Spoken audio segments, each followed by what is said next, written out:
Olá grupo do Zap Zap. Quem vos fala é o Carlos Daniel. Nossa, faz tempo que eu não falo isso. Bem, eu sei que há exatamente um ano atrás eu fiz um vídeo analisando todos os filmes do Homem-Aranha. Bem, meio que eu acabei mudando a minha opinião sobre a maioria dos filmes. Mas tipo, eu mudei bastante a minha opinião, tipo, bastante mesmo. Então, começa.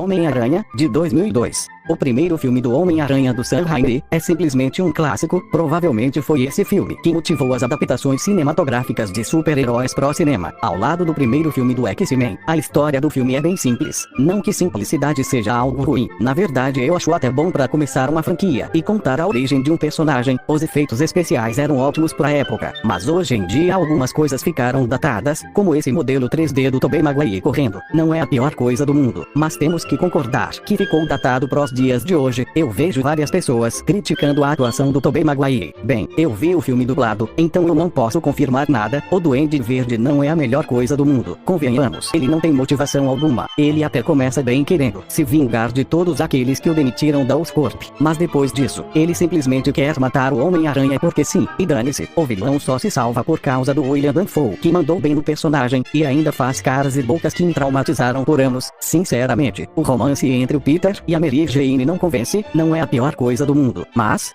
o uniforme do Miranha nesse filme é lindo. Foi bem adaptado das HQs pro cinema. A trilha sonora do filme é magnífica. A música tema do filme é disparada a melhor trilha dos filmes de super-heróis até hoje, ao lado da música tema dos Vingadores e do Batman do Tim Burton. O final do filme é bem dark comparado com o resto do filme. Não que isso seja ruim, na verdade é bem corajoso pra falar a verdade, mas ver o Peter se machucando é deveras violento comparado ao resto do filme. E a morte do Duende Verde é uma cena bem violenta pra um filme PG-13. Tipo, o planador acerta a virilha dele e ele sangra até a morte. Eu fiquei bastante chocado com essa cena quando eu era menor. Homem-Aranha é um clássico dos filmes de super-herói. Nota 9,5.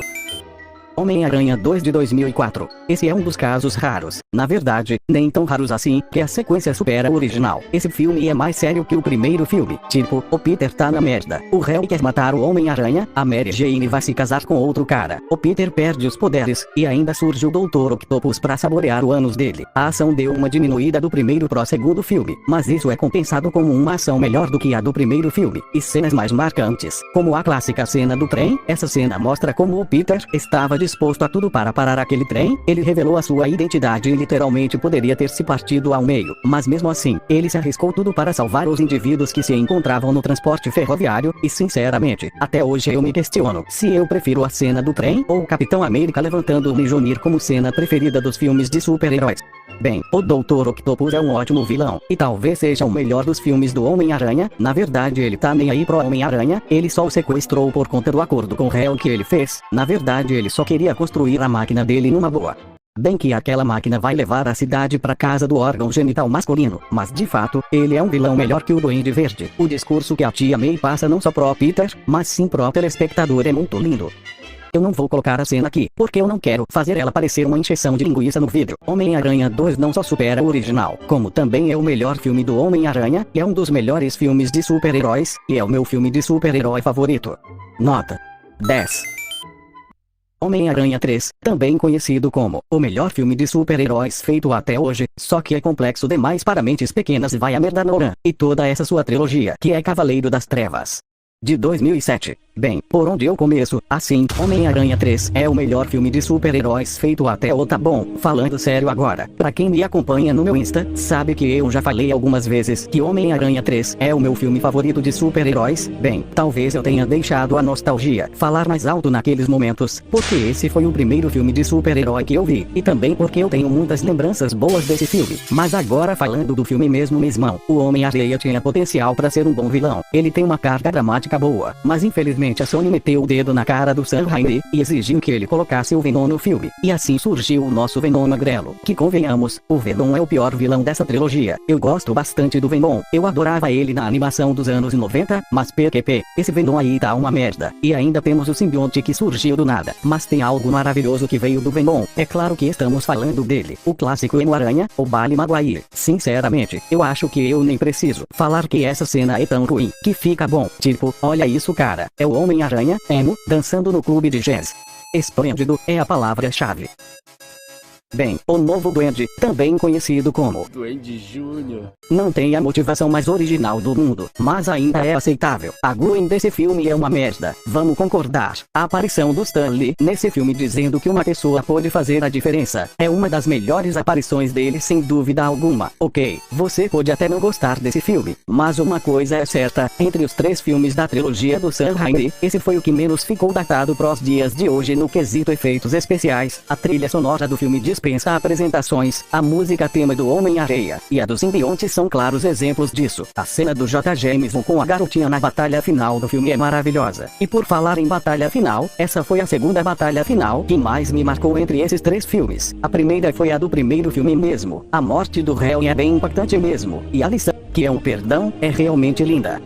O Peter perdoou o Flint Marko, e não se deixou consumir completamente pela vingança, a mesma coisa com Harry e o Peter, mas o Eddie deixou a vingança subir à sua cabeça, e ele foi pro saco. O final do filme com o Peter e a Mary Jane dançando, me faz questionar se realmente era necessário um 4º filme, dirigido pelo Sam Raimi, tipo, no final do primeiro filme, é deixado uma brecha para uma sequência, com o Harry desejando vingança, o segundo filme também deixa brecha para uma continuação, com o Harry descobrindo o esconderijo de seu pai, mas o terceiro filme não. Ele conseguiu fechar a franquia com chave de ouro, com os seus personagens tendo destinos dignos, e assim, marcando uma geração inteira. Momentos emocionais não são bem-vindos por aqui, e essa trilogia é superestimada demais pelos nerds virgens de 40 anos. Apesar de seus problemas, Homem-Aranha 3 conseguiu concluir a trilogia de uma forma magnífica, e eu guardo esse filme com muito carinho no meu coração. Na verdade eu amo essa trilogia inteira, e eu sempre terei boas lembranças dela. Nota 9,5. Espetacular Homem-Aranha, de 2012. Após o Sam Raimi e a Sony se desentenderem, o 4º filme do Aracnídeo foi pro saco, mas a Sony vendo que filmes de super-heróis, como O Cavaleiro das Trevas e Homem de Ferro estavam fazendo sucesso, a mesma decidiu reiniciar a franquia com The Amazing Spider-Man. Bem, eu tenho uma história de amor e ódio com esse filme. Eu gostava desse filme, mas depois eu não gostava desse filme, mas agora eu gosto desse filme. Pois é, acho que isso não é bom. Pois bem, o Andrew Garfield caiu bem no papel de Peter Parker e Homem-Aranha. Pra mim ele tá no mesmo nível do Tobey. Eu vejo muita gente criticando o roteiro do filme, dizendo que ele é ruim. Pelo menos na minha opinião, o roteiro tá longe de ser ruim. É claro que ele é um pouco simples, mas essa simplicidade meio que resulta em charme a mais pro filme. O uniforme do Homem-Aranha é estranho. Tipo, ele é muito escuro, mas quando ele tá escuro, fica estranho. E quando ele fica claro, fica horrível. Não é ruim nem bom, é estranhamente estranho. Sim, o que eu falei foi confuso pra caramba. A Gwen é a melhor coisa do filme, disso não há dúvida, e o romance entre a Gwen e o Peter tem uma química que realmente funciona, e é bem melhor que o romance entre o Peter e a Mary Jane. O lagarto é um vilão péssimo, o cara simplesmente quer transformar todo mundo em lagarto porque sim, e dane-se. A música tema do Homem-Aranha nesse filme é boa, obviamente não é melhor e marcante como a da trilogia original, mas mesmo assim é boa, e bem, eu não tenho mais o que falar desse filme. O coisa boa, o espetacular Homem-Aranha foi uma proposta interessante de recomeçar a franquia do Cabeça de Teia. O filme tem seus problemas. Sim, o filme consegue rebutar a franquia de uma boa forma. Sim, ok, eu admito. Talvez eu tenha criticado bastante o André Garfield no passado, mas agora revendo todos os filmes do Homem-Aranha, eu até que me diverti vendo esse filme, e até que eu senti uma leve nostalgia por ele. Que saudades daquele vídeo animado do Homem-Aranha, com a música Hero de fundo. Lembranças. Nota 7. O espetacular Homem-Aranha 2, de 2014. Eu também tenho uma história de amor e ódio com esse filme. Assim como o The Amazing Spider-Man 1, eu não gostava desse filme, mas agora eu gosto. Pois é foda viu? Bem, o uniforme do Homem-Aranha é lindo, maravilhoso, majestoso, gostoso e lindo. De todos os filmes, esse uniforme é o mais fiel às HQs, e ele é lindo. Sério, os meus olhos brilharam quando eu vi ele pela primeira vez nos trailers, apesar de eu preferir o uniforme da trilogia original. Ok, eu babo bastante o ovo da Santa Trilogia, desculpa, não tem como. A cena inicial da morte dos pais do Peter é bem impactante, mas a outra cena inicial com o Homem-Aranha balançando de prédio em prédio como tudo deve ser, é fascinante. E a música tema do Spider nesse filme é bem melhor do que a do filme anterior. Electro, sério, o cara só quer matar o Homem-Aranha, por ele esqueceu o nome dele. Esse é o vilão mais ridículo que eu já vi em um filme. Me lembro que eu vi esse filme com 8 anos, e achei ridículo a motivação dele. Eu não tenho nada contra o Jamie Foxx, ele não tem culpa de nada, culpa é de um executivo da Sony que faz essas merda, ou então do Javier se bobear. O Duende Verde não é uma merda, são 5 toletes de bosta. Isso que ele é, e sem falar do réu e emo, que é ridículo. E não é o ridículo engraçado igual o Emo-Aranha, é só ridículo mesmo. E ele só virá o Duende, porque ele não conseguiu o que queria do papaizinho. Agora vamos falar do elefante da sala. A morte da Gwen. Sério, quando eu vi essa cena pela primeira vez, eu fiquei de boca aberta. Foi a primeira vez que um filme de super-heróis me fez ficar chocado de verdade. A música, a atuação do André Garfo, a iluminação, tudo é perfeito e poético nessa cena. Isso sim é um final corajoso. O discurso da Gwen no final do filme é lindo, e poderia ter acabado por ali, mas ainda temos cenas 70% estendidas, mostrando do que era para ser um universo compartilhado do Homem-Aranha da Sony. Mas como todos bem sabemos, isso não rolou. Enfim, o espetacular Homem-Aranha 2 era um filme que sinceramente eu odiava por conta do vilão, mas agora revendo todos os filmes, eu até que me divertia vendo ele. Nota 6,5. Homem-Aranha de Volta ao Lar, de 2017, após a franquia do Marco Webb ir pro saco, a Sony decide fazer um acordo com a Marvel, pra assim, usar o Homem Aracnídeos no UCM. O Tom Holland caiu bem no papel do personagem, e ele realmente tem cara de Peter Parker / Homem-Aranha, mas o roteiro ferra com tudo, pois o Aranha do Tom é bem dependente do Tony Stark. E isso incomoda bastante mesmo. É foda descaracterizar o personagem John Watts. Eu gosto bastante das cenas do Capitão América nesse filme. Eu sei que são poucas, e ele só aparece na televisão pra dar lição de moral. E a cena pós-créditos com ele é épica. O romance entre o Peter e aquela mina que eu esqueci o nome, e eu não tô a fim de lembrar. É um porre. O Batman Verde aí é um bom vilão, e obviamente ele é 1000 vezes melhor que os dois anteriores, e tem uma motivação aceitável. Apesar dessa motivação envolver o Stark, ainda é aceitável. O uniforme do Homem-Aranha é bonito, porém é triste pensar que esse uniforme foi feito pelo Tony Stark, ao invés do Peter. Sério, eu preferia que o Peter usasse o uniforme do começo do filme durante o longa inteiro. Bem, a Tia May tá mais pra uma MILF do que pra uma Tia May, e diferente da Tia May da trilogia que passava mensagens marcantes, essa aqui só serve pra fazer piadas sexuais na maioria das vezes, apesar dela ter os seus momentos bons também. O plot twist de que o Abutre era o pai da mina do Peter é bem engraçadinho e até que eu gostei, e PQP, a motivação do Peter nessa cena foi o Stark. Pô Johnny, ups, tu só faz merda cara. Apesar de eu não demonstrar isso muito bem, Homem-Aranha de Volta ao Lar é um filme que eu me divirto e consigo assistir numa boa. Nota 6. Stark Jr. distante de sua residência, de 2019. Eu até que gostei de Homem-Aranha longe de casa quando eu vi ele pela primeira vez, mas revendo agora. Carlos, cê tinha bosta na cabeça cara. Esse é o pior filme do Homem-Aranha sem sombra de dúvidas. Ok, não é a pior coisa do mundo, mas é uma merda. Bem, a cena inicial do filme é bem vergonha alheia. Não tem graça alguma. Infelizmente o Peter é dependente do Tony Stark de novo. O visual do mistério é foda nesse filme, mas assim como o Abutre, a motivação dele envolve o Stark. Ô decepção. Eu me pergunto como tem gente que não sabia que o mistério seria o vilão. Tipo, até quem nunca leu um HQ sabe que ele seria o vilão. Isso tava na cara. E assim como o Duende Verde, o vilão só se salva por conta do carisma do ator. O romance da MJ com o Peter é essencial. Sério que o Peter deu óculos pro mistério, sendo que ele acabou de conhecer. Mas que paspalhão, viu? O uniforme do macaco noturno é bonito até, e ele até lembra o Homem-Aranha no ar. O novo uniforme do Aranha é estiloso, mas de novo, o uniforme é feito com a tecnologia Stark. Ou coisa boa, viu? Eu gosto da batalha final do filme. Ela não é memorável como a dos filmes anteriores, mas ainda assim eu até que me diverti com ela. E a única coisa que é marcante desse filme é a identidade revelada do Peter, e o retorno do Jake Shimous como JJ Jameson. E o pior disso tudo, isso só ocorre nas cenas pós-créditos. Mas que babaquice. Robin de Ferro 2 é broxante. Eu não tenho nada contra fazer um filme do Homem-Aranha, mais pé no chão e feito pra se divertir. Mas descaracterizar o personagem é maldade, mas poderia ser pior. Nota 5. Venom, de 2018. Me lembro do dia que vi os primeiros trailers do filme. Eu até que me empolguei, mas algo me dizia que uma bomba estava por vir. E ela veio. Ok, Venom não é a pior coisa do mundo, mas o filme se vendeu como algo sombrio e sério.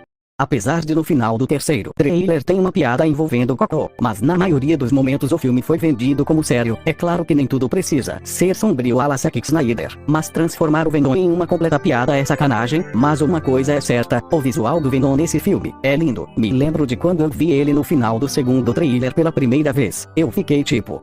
Pelas barbas do profeta, imagina isso em um filme mais 18. sendo que acabou sendo um filme PG-13. E por falar na classificação indicativa do filme, eles poderiam muito bem ter feito um filme rated R, ao invés de PG-13. Tipo, imagina um filme do Venom ao estilo Deadpool. Imagina o quão foda isso seria. Bem, o Riot é um vilão genérico, e eu me esqueci o que ele queria meia hora depois de ver o filme. Na verdade eu me esqueci boa parte do filme depois de meia hora. A batalha final do filme é boa, e até que eu me diverti vendo ela. E sinceramente, eu tenho medo de Venom 2 e Morbius, e se transformarem o Carnificina e o Vampiro Doidão em uma grande piada. Pesado. Venom não é a pior coisa do mundo, ou um dos piores filmes do gênero de super-heróis, mas vender o filme como algo sombrio, e entregar um longa que tem piada de cocô e testículos, é sacanagem. Nota 5,5. Homem-Aranha no Aranhaverso, de 2018. Vejamos, assim, Homem-Aranha 2 e Homem-Aranha no Aranhaverso são uma das 7 maravilhas do mundo. Pelo menos eu acho que são 7. Bem, a animação do filme é linda, e é diferente da animação 3D dos dias atuais. Miles Morales é um ótimo personagem, e um bom Homem-Aranha, e a origem dele foi contada de uma maneira rápida, que é um ponto positivo, pois todo mundo sabe a origem do Homem-Aranha, assim como todo mundo sabe a cor da sua calcinha, não adianta mentir. Eu sei que ela é roxa e transparente. Bem, acho que eu nem preciso falar do Peter Parker desse filme, e suas inúmeras referências à Santa Trilogia, e ainda temos o Peter B. Parker, que é simplesmente perfeito. Sério, esse Homem-Aranha gordinho acabado é tudo. A Spider-Gwen é uma ótima personagem. É só isso mesmo. A aparição do Stan Lee nesse filme talvez seja a melhor de todas. O Homem-Aranha no ar é um personagem interessante, e que eu adoraria ver ele sendo mais explorado. E tudo fica melhor quando você pensa que o Nicolas Cage fez esse personagem. A Penny Parker é uma personagem engraçadinha. Apesar de eu odiar animes com todas as minhas forças, o Porco-Aranha é o melhor personagem junto ao Emo-Aranha. Como eu amo esse suíno aracnídeo. Bem, o Rei do Crime é um ótimo vilão, e sua motivação de ter sua família novamente através de outro universo é um pouco tocante. Pelo menos pro Marquins aqui. A batalha final do filme é foda. É foda mesmo e ponto. A cena pós-créditos é perfeita, e a referência ao clássico meme do Homem-Aranha apontando pro outro Homem-Aranha é incrível. Homem-Aranha no Aranhaverso consegue ser melhor que todos os filmes do Cabeça de Teia, exceto o Homem-Aranha 2 do Sam Raimi, pelo menos na minha opinião. Nota 10.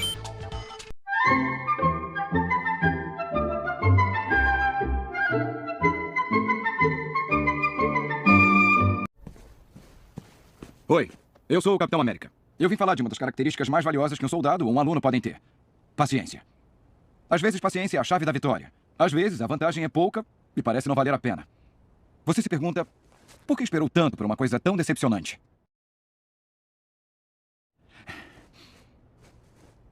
Ainda tem quantos?